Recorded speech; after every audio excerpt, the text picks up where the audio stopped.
하박국 2장 15절로 20절까지 말씀 한 절씩 교독하겠습니다.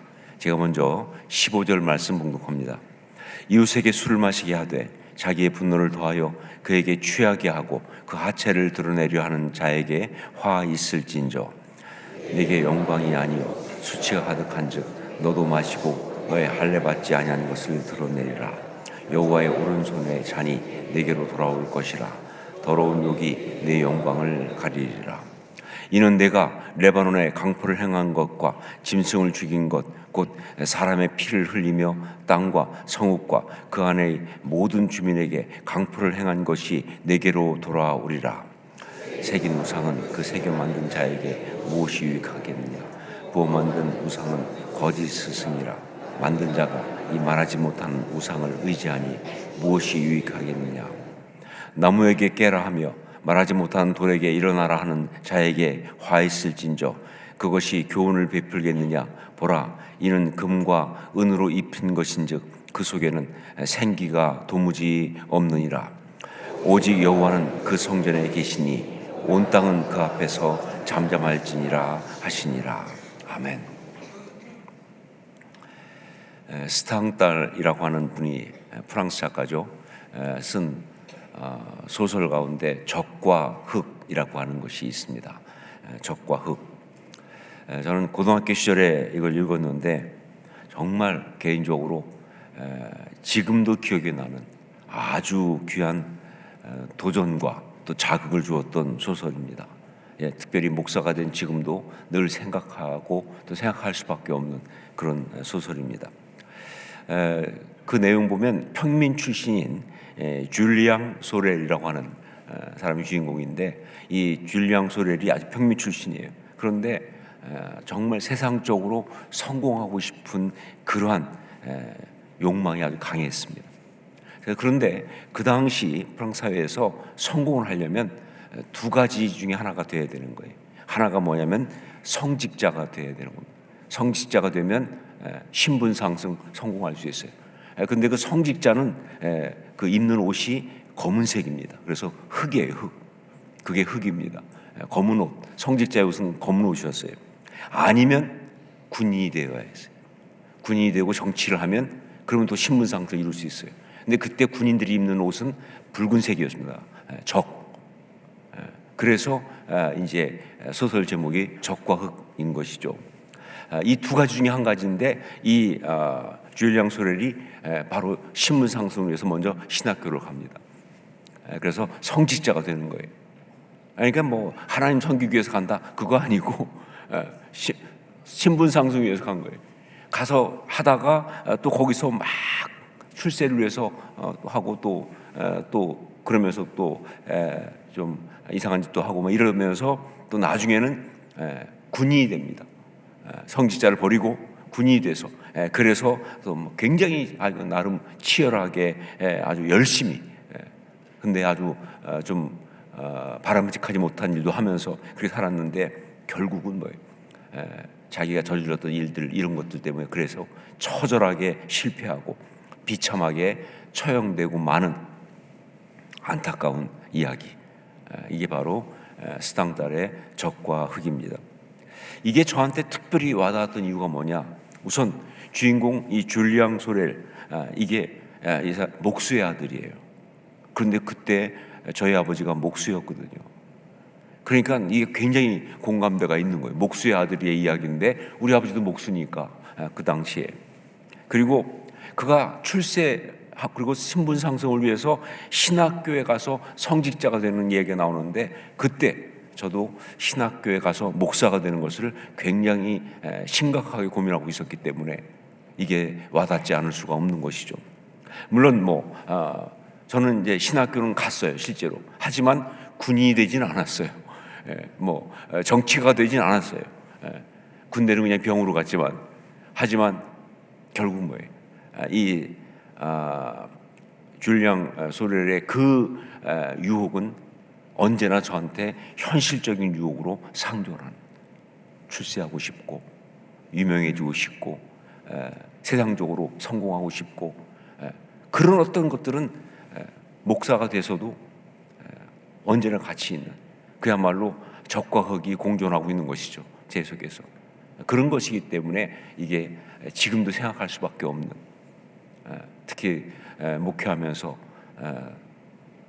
늘 생각하지 않을 수 없는 그런 이야기가 되었다 하는 것이죠. 여러분, 이 소설을 봐도 알지만 우리 인생을 정말 비참하게 하는 가장 큰 유혹, 이 삶을 정말 비참하게 그렇게 실패하게 만드는 가장 큰 유혹은 바로 세상적인 삶, 즉 세상적인 출세와 성공을 지향하는 삶이에요. 이게 우리 인생을 가장 비참하게 만드는 가장 큰 유혹입니다. 성경에서는 이걸 뭐라고 표현하고 있느냐? 바벨론, 이렇게 표현합니다. 이게 바벨론이에요. 근데 오늘 하박국 말씀도 바벨론 이야기죠. 우연이 아니다. 이게 바벨론이에요. 이거는 이루지 못해도 비참하고 이루어도 비참한, 어떻게도 비참한 이야기예요. 자, 보십시오. 이 많은 사람들은 이 스탕달의 적과 흑의 그 줄리앙 소렐처럼 정말 열심히 성공하겠다고 물불 가리지 않고 애를 쓰다가 결국은 실패해가지고, 결국은 실패하면서 그 과정 속에서 자기가 했던 모든 그런 무리한 것들 때문에 그래서 정말 처참하게 비참하게 들어가고 마는 그런 경우가 있어요. 예, 전 정말 그런 얘기 많이 듣습니다. 성공하고 싶어서 돈 벌겠다고 미친 사람처럼 가족 돌아보지 않고 그러고 막 갔는데 나중에 보니까 그때 그렇게 했던 것 때문에 아이들이 다 소리 지르고 떠나버리고 자기 인생 속의 관계는 다 망가지고 삶은 남은 게 아무것도 없는 그런 고백하는 사람이 한두 명이 아니죠. 예, 정말 이루지 못해서 비참한 인생이에요. 결국은 원했지만 이루지도 못하고 그냥 그 실패 속에서 비참해진 그런 인생. 그러면 이루었으면 어떻게 됐을까? 물론 이룬 사람도 있잖아요. 나름 성공한 사람이 있잖아요. 또 우리 주변에 보면요, 좀 그 중에 진짜 눈부시게 성공을 거둔 사람도 있어요. 그런데 여러분, 그렇다고 그 사람들이 그러면 그 삶이 고상하게 아름답게 됐느냐? 아니요. 뭐 여러 기록을 봐도 그렇고 직접 들은 바도 그렇고요, 성공한 삶에 찾아오는 그 삶의 허무와 허탈감을 다 이기지 못합니다. 오히려 더 크다고 그래요. 예, 정말 그 성공하면 뭐합니까? 그렇게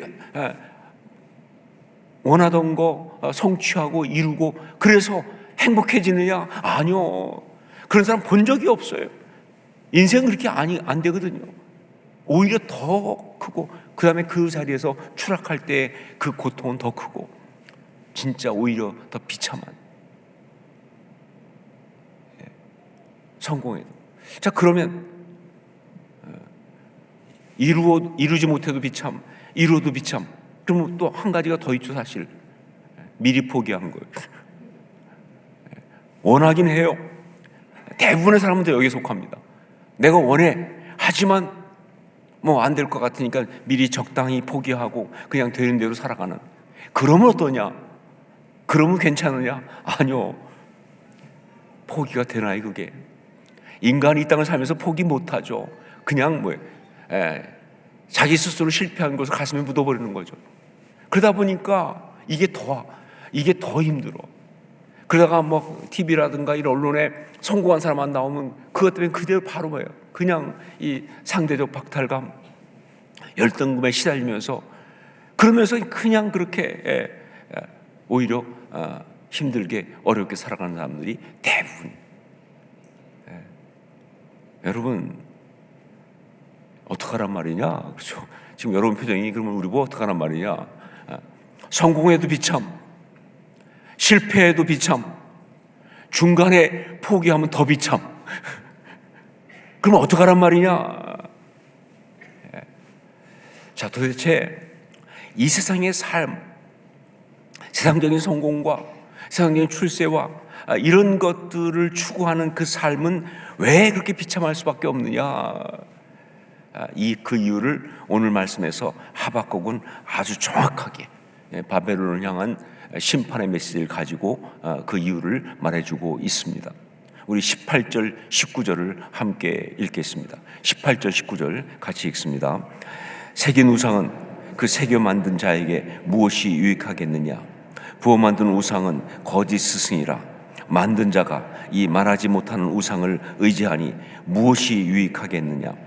나무에게 깨라 하며 말하지 못하는 돌에게 일어나라 하는 자에게 화 있을진저 그것이 교훈을 베풀겠느냐? 보라, 이는 금과 은으로 입힌 것인즉 그 속에는 생기가 도무지 없느니라. 왜 그러냐? 세상적인 어떤 성공, 출세 이런 걸 추구하는 것이 바로 뭐예요? 우상 숭배이기 때문에 그렇다. 그게 사실은 우상 숭배예요. 그게 우상 숭배이기 때문에 그래서 그런 것이다 하는 거예요. 여기 보면 새긴 우상이 먼저 나옵니다. 새긴 우상, 제가 한번 말씀드렸죠. 히브리어로 페렐이라고 하는 말입니다. 페셀이란 말입니다. 페셀. 이 페셀이라는 것, 새긴 우상, 이거는요 우상을 만드는 방법 중에서 이제 돌이나 나무 같은 데다가 조각을 해서 만드는 거예요. 그런데 여러분, 우상을 만들기 위해서 돌이나 나무에다가 조각을 할 때 그냥 막 팝니까? 아니요. 나름대로 원하고 그리고 있는 추구하는 그 어떤 모습이 있잖아요. 그 모습을 남기고 아닌 것들은 파내면서 그걸 해나가는 작업 아니에요. 이 페셀, 새긴 우상의 작업 자체가 무엇인가 어떤 것을 내가 이미 가지고 있는 것을 추구하는 거예요. 우상은 그게 우상이에요. 우상은 지금 내 안에 가지고 있는 어떤 그림을 내가 좀 추구하는 거예요. 그걸 만들기 위해서, 그걸 위해서 막 그렇게 파내고 하면서 그 해나가는 그 작업을 통해서 만들어지는 것이 바로 페셀이에요. 새긴 우상. 자, 그 다음에 또 하나가 나오죠. 부어 만든 우상, 마세카라는 말이에요. 마세카. 부어 만든 우상. 우상은 두 종류로 만들어졌는데 하나는 새긴 우상이고 또 하나는 부어 만든 우상이에요. 그런데 이 마세카, 부어 만든 우상은 어떤 거냐? 그 우상 만드는 방법이 주로 이제 금속으로 만든 뭐 금이나 은이나 동이나 이런 금속으로 만든 우상들은 어떻게 하느냐? 일단 뭐예요? 그 틀을 만들잖아요. 이미 틀이 있어요. 그 틀을 만들어 놓고 거기다가 쇳물을 녹여 붓는 거예요. 이미 가지고 있는 틀이 있다 그 말입니다. 결국 뭐예요? 이 두 가지가 다 말하고 있는 게 뭡니까? 우상 숭배라는 것은 자기 안에 가지고 있는 어떤 것, 어떤 가치관, 이게 중요한 거야. 이게 정말 나를 행복하게 할 거야. 이것이 정말 나에게 정말 최고의 어떤 그런 가치야 라고 하는 그 가치를 내가 추구하는 거예요. 그게 우상 숭배예요. 자, 그런데 문제가 뭐냐? 내가 그렇게 추구하고 내가 그렇게 원하고 이것이 맞는 거야 라고 하는 그것이 다 뭐예요? 무익하고 거짓된 것들이다 라는 게 문제라는 거예요. 그게 참된 거라면 문제가 안 돼요. 그런데 그것이 다 무익하고 거짓된 것들이다. 말씀 18절 말씀 보니까 새긴 우상은 그 새겨 만든 자에게 무엇이 유익하겠느냐? 유익하지 않다 나오죠. 그 다음에 뭐예요? 부어 만든 우상은 거짓 스승이라. 다 거짓말이에요. 정말 돈을 벌면 그 돈이 나를 행복하게 할 것이고 그것이 성공하는 것을 생각하고 있는데 그 돈이 결국 뭐예요? 거짓이다 그 말입니다. 세상 권력 출세하면 그것이 나를 정말 존귀하게 만들 줄 아는데 아니요, 그게 나 존귀하게 만들지 않아요. 그게 거짓이라는 거예요. 그게 나를 행복하게 하냐? 아니, 무익하다 그 말입니다. 아무 유익이 없어요. 그것이 다 무익한 것이고 그것이 다 거짓이니까. 그러니까 그걸 추구하는 인생은 결론이 뭐예요? 비참할 수밖에. 그게 우상 숭배다. 그래서 세상의 삶을 추구하는, 세상의 가치 이걸 추구하는 인생은 비참할 수밖에 없다. 성공을 하든 성공하지 못하든 중간에 적당히 포기하든 뭐 어쨌든 간에. 자, 그러면 어떻게 해야 되느냐? 우리가 어떻게 해야 되느냐? 그 확고한 대답이 오늘 말씀의 주제입니다. 20절에 확고한 대답을 주고 있습니다. 20절, 특히 20절은 좀 목에 힘을 좀 주고 읽어야 될 것 같아요. 확고한 대답이기 때문에 같이 함께 읽겠습니다. 오직 여호와는 그 성전에 계시니 온 땅은 그 앞에서 잠잠할지니라 하시니라. 예.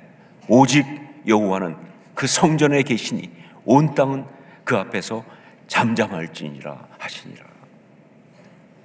이게 답이에요. 여기 온 땅은 그 앞에서 잠잠할지니라. 한마디로 하면 뭐예요? 입 다물어라 하는 거죠. 예. 한마디로 뭐예요? 입 다물어라 하는 거예요. 영어 한번 해볼까요? Shut up. Shut up. 예. 아주 강력한 말이죠. 결국 이런 말이 나온다는 게 무슨 뜻이에요? 지금 논쟁이 벌어지고 있는 거예요. 세상이, 그 세상에 있는 마귀가 우리한테 지금 계속 뭐예요? 어떤 걸 가지고 우리를 미혹하고 속이고 있는 논쟁을 벌이고 있는데, 그 논쟁 가운데서 그 상대방을 한 방으로 그냥 제압하는 결정타를 날리고 있는 거예요. Shut up! 지금 나한테 계속 말을 해요. 뭐라고? 그런데 돈을 벌어야 돼. 그게 중요한 거야. 권력을 추구해야 돼. 너도 성공해야 돼. 저게 아름다운 삶이야. 이 하면서 계속 얘기하는 가운데 그냥 뭐예요? 한 방으로 그냥 Shut up! 입 다물으라고 라고 지금 말하고 있는 거예요. 결정타를 날리고 있는 거예요. 그런데 중요한 게 뭐예요? Shut up만 하면 안 되죠. 무엇으로 그렇게 결정타를 날릴 것이냐? 무엇으로 우리는 세상을 입 다물게 할 수 있느냐? 지금 무엇 가지고 세상을 입 다물게 하고 있느냐? 그것이 바로 뭐예요? 오직 여호와는 그 성전에 계시니. 오직 여호와는 그 성전에 계시니. 이게 뭘 말합니까? 예, 우리의 신앙이죠. 더 정확히 말하면 우리의 예배입니다. 예, 왜 여호와는 성전에 계시다고 말하고 있느냐? 그렇죠. 예배를 얘기하는 것이죠. 예, 우리의 신앙, 우리의 예배, 바로 이것입니다. 우리의 참된 가치, 우리의 참된 의미인 신앙, 예배로 세상을 입 다물게 하라는 이야기, 이게 바로 이 말씀이죠. 예, 헛된 가치 가지고 우상 숭배하도록 속삭이고 있는 세상 앞에 우리의 신앙, 우리의 가치, 정말 진짜 신앙, 진짜 의미인 우리의 신앙, 우리의 이 예배를 가지고 세상을 입 다물게 하라. 이것이 바로 나를 나의 높은 곳으로 다니게 하시는 하나님의 응답을 받는 비밀의 네 번째 메시지예요. 너희 예배로 세상을 입 다물게 하라. 오늘 이 새벽에 하나님께서 우리에게 주신 말씀입니다. 너희 예배로 세상을 입 다물게 하라. 여러분, 그렇습니다. 참된 신앙의 사람은 그 신앙으로 세상을 입 다물게 합니다. 이게 참된 신앙의 사람입니다.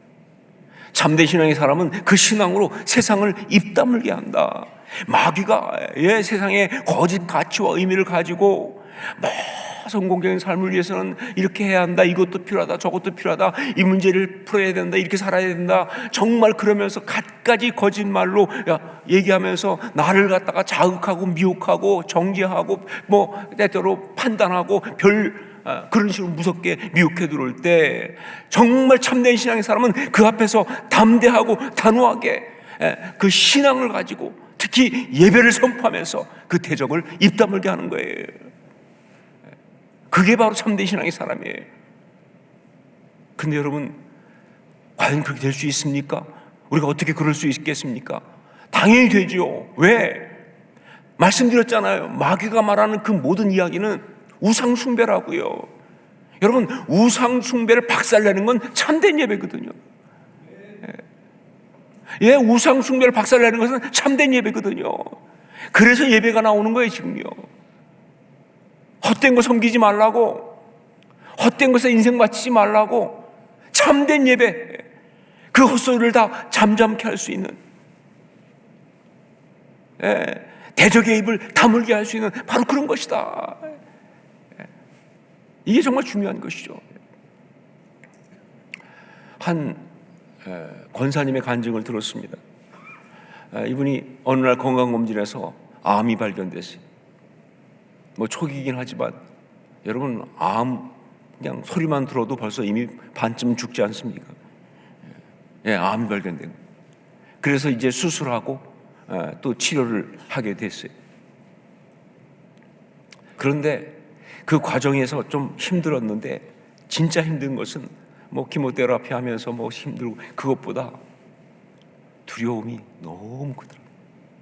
자기는 자기가 그렇게 두려워하는 줄, 죽을지 모른다는 두려움이 너무 밀고 들어오니까. 그런데 두려움보다 더 힘들었던 건 뭐냐? 정말 그렇게 죽는다 생각하니까 그렇게 허무하더라는 거예요. 내 삶이 도대체 뭐냐 싶었고, 아무것도 이룬 것이 없는데 싶은 마음. 예, 그냥 지금 말로만 듣던 공황장애가, 말로만 듣던 우울증이 함께 찾아오는데 정말 힘들더라는 거예요. 자, 그러면서 아니 내가 권사씩이나 됐는데 이게 뭔가 싶은 생각이. 하지만 그래도 권사님이니까 예배에 나와야 될 거 아니에요. 그래서 그런 마음 가지고 이제 교회 와서 예배를 드리는데 마음이 가난하잖아요. 정말 절박하잖아요. 그래서 그런지 그 예배 가운데 너무 큰 은혜를 받은 거예요. 찬양하는데 그냥 눈물이 터져 나오죠. 그 찬양 가운데 그냥 뭐 한두 뭐 그 고백이 그대로 그냥 자기한테 눈물이 터져 나오고, 기도하는데 진짜 막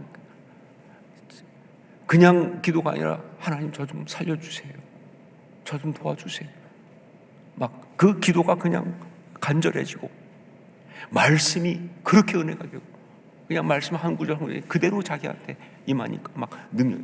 그러면서 그 예배가 그야말로 지성소 예배가 일어나. 그 예배 가운데 막 은혜를 받으니까 그 은혜 받으면서 막 눈물 쏟아가면서 예배 드리는데, 그러면서 마음속에 들어오는 생각이 뭐냐, 이런 생각이 들어오더라는 거예요. 그래, 나 지금 죽어도 아무 아쉬울 거 없다. 왜냐하면 나 예수 그리스도를 주로 고백하고 구원받았고. 여러분, 참 많은 사람들이 그거 다 말로만 하잖아요. 예수 믿고 구원받았으니까 말로만 하잖아요. 그게 진짜가 돼야 되는데, 그렇죠? 나 천국 백성인데 이미 다 말로만 하잖아요. 그래서 오죽하면 다 그렇게 했어요. 사람들이 모인 자리에서 목사님이 여러분 천국 가기 원하십니까? 천국 가기 원하는 사람들은 손 드십시오. 그랬더니 다 들었다는 거 아니에요? 그 목사님이 근데 지금 바로 가고 싶은 사람, 그랬더니 다 내렸다는 거 아니에요? 예. 그러니까 천국은 그냥 뭐예요? 장식이지 뭐. 근데 그게 진짜가 된 거예요. 내가 천국 백성인데 무엇보다 내가 이렇게 하나님 예배하면서 이렇게 살아왔으니까 뭐 다른 거 이룬 게 없어도 이거면 충분하지 않은가. 뭐가 더 내 삶에 중요한 게 있나. 진짜 삶 속에서 거기서 뭐예요? 쭉정이와 알곡이 확 갈아지는 거예요. 여러분, 우린 지금 쭉정이 너무 많이 갖고 살잖아요. 그게 중요한 줄 알고. 근데 여러분, 어느 타임 오면 버릴 거 다 버려야 되거든요. 버려야 될 거 움켜쥐고 앉아 사니까 피곤한 거죠. 근데 그 순간 뭐예요? 내가 그냥 버릴 수 있는 진짜 중요한 건 내가 갖고 있잖아요. 그런 고백이 되니까 평강이 임하죠. 평강이 임하고, 그러면서 감사가 넘치는 체험이 오면서 하나님께 감사. 그 권사님은 그 순간 예배로 그렇게 권사님을 가지고 그야말로 뭐예요? 진짜 찢고 흔들고 물고 막 그냥 농락했잖아요. 마귀가 참 건수 있으면 우리를 진짜 질겅질겅 씹습니다. 가만 안 두거든요. 그렇게 우리를 막 자기를 그렇게 흔들고 씹고 막 미혹하던 그 마귀를 향해서 그 예배의 그 은혜를 가지고 한마디 한 거죠. Shut up. 밀고 들어온 두려움을 향해서 Shut up. 입 다물라. 온 세상은 잠잠할지어다. 온 세상은 그 앞에서 잠잠할지어다. 입 다물어라 라고 그렇게 외친 거죠. 그러면서 그 바닥 같은 마음, 그 정말 음부같이 가라앉았던 그 마음에서 벗어나서 우리 하나님이 세우시는 높은 곳에 다니는 체험을 한 것이다. 여러분, 이게 중요합니다. 이게 우리한테 정말 중요한 것이죠. 오직 여호와는 그 성전에 계시니 온 땅은 그 앞에서 잠잠할지니라. 여러분, 세상 앞에, 마귀 앞에, 자신을 흔드는 마귀의 그 음성 앞에 이렇게 담대하게 선포하실 수 있기를 주의 이름으로 축원합니다. 그때 우리는 높은 곳에 있는 거예요. 이제 기도하겠습니다.